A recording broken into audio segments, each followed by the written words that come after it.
It was a cold and dark midnight. My friend Pat and I were walking back from the movie theater.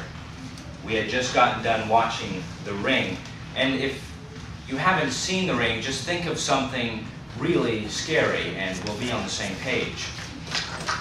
We were taking the route we normally took home. We cut through a really dark park that didn't have any overhead lights. There were trees all around us, and we avoided talking about the movie in order to not scare ourselves more than we already were. And we approached a small bridge that crossed a relatively small creek. And then I heard it. I heard the noise. I heard what sounded like twigs being broken underfoot. It sounded like someone was in the trees. I wasn't sure if my friend had heard this, but I instinctively changed the conversation. I spoke louder and clearer. I said, "Pat, I'm so glad that I brought my knife with me today." Catching my friend completely off guard, he responded something like, "Matt, what the heck are you talking about?" So I said it again, with more intentionality and finality, hoping that he would get it. And my friend Pat, he's very smart. But he didn't get it. He also repeated himself. And so I gave up. I let it go. I didn't hear the noise again. I figured it was nothing. So as we were crossing the bridge, I said, "Pat, look, I was just saying that because it sounded like someone was in the trees. And if there was, I wanted to scare them." And no sooner had the words left my mouth did we hear a huge splash. It sounded as if Swamp Thing himself was catapulting out of the creek near us. And we booked it. If looking back would have caused one of us to turn to a pillar of salt, we would have been fine, because we didn't dare look back. We were afraid. We fled.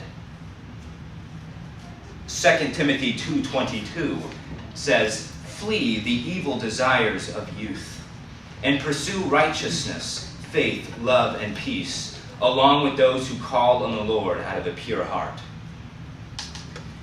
Now, I have 3 points I want to make for you this afternoon, but before I get to my first one, let me address what some of you may be thinking.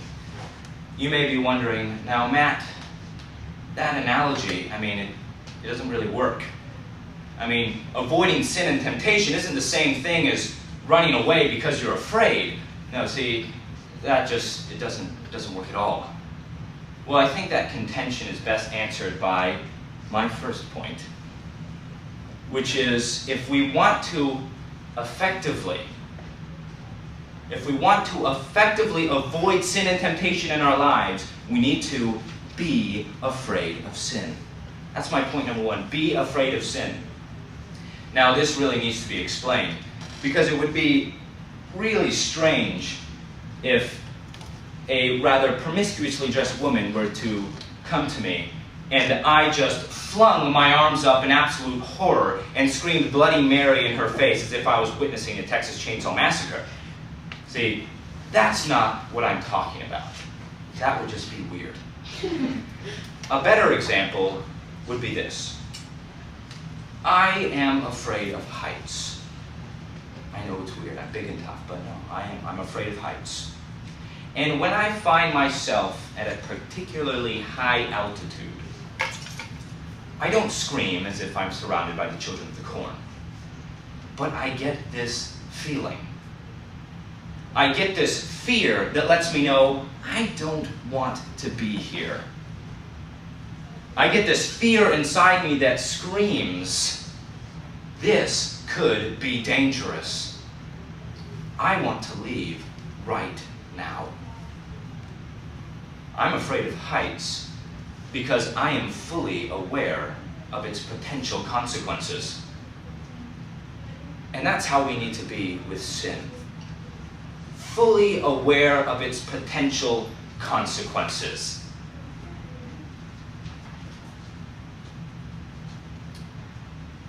And knowing this, really does make my second point a lot easier. My second point is simply, be ready to flee. Be ready to flee sin and temptation. See, in the text, Paul is talking to Timothy, and he doesn't just say, look, don't sin.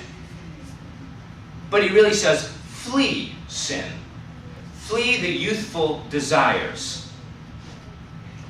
Now, God in the Bible does the same thing. He doesn't just say, hey guys, don't sin, and then he walks away. No, that would be like putting a 5-year-old girl who's convinced she can fly at the edge of a very high precipice, something like the Grand Canyon, and then telling her, now, don't you jump. That would be ridiculous. That girl is going to stand there long enough until she is too tempted, and she's going to fall. She's going to fall not only because she's walking the edge of that high precipice, but because she's convinced she can fly. How often do we do that with sin in our own life? We walk the line, saying, I'm too strong. It will not overpower me. I will not give in. But too often we do give in. Paul in 1 Corinthians 10:13 says, to he who thinks he stands, take heed lest he fall. My old youth pastor demonstrated it this way. He took a square platform and he stood on it, and he called the student forward, and he had the student try to yank him off. But the student couldn't yank my youth pastor off. He was much too strong.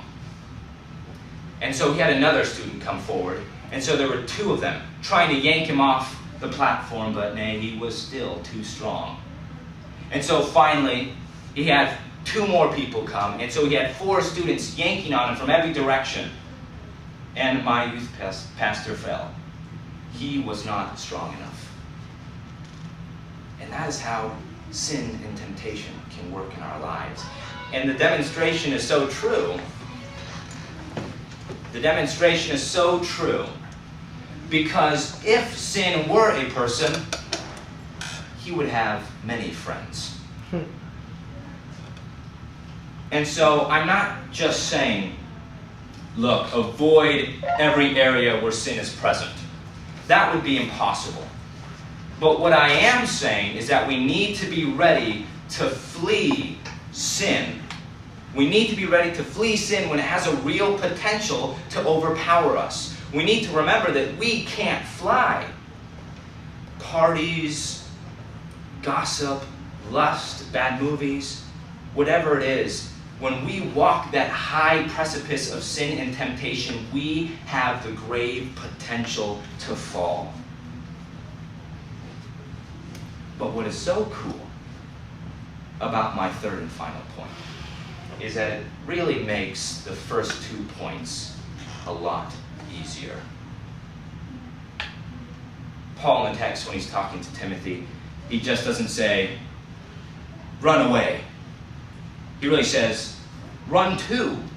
He says, pursue righteousness, faith, love, and peace. If we shift the focus from what not to do to what to do, it really makes sin a lot less tempting.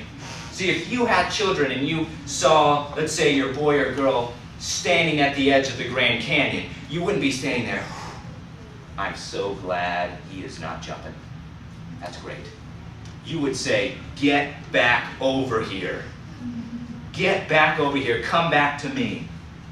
So we don't have to worry about walking that high precipice of sin and temptation when we are following Christ, when we are focusing on the virtues and not the vices. So in the final analysis, we need to remember to be afraid of sin by remembering its consequences. We need to remember to be ready to flee sin so that we are not tempted by it. And when we flee, we need to remember who to flee to. Flee to Christ, so that by doing so you may be righteous, loving, and peaceful. And if we can do that, if we can do just that last part, my first 2 points really become mere footnotes.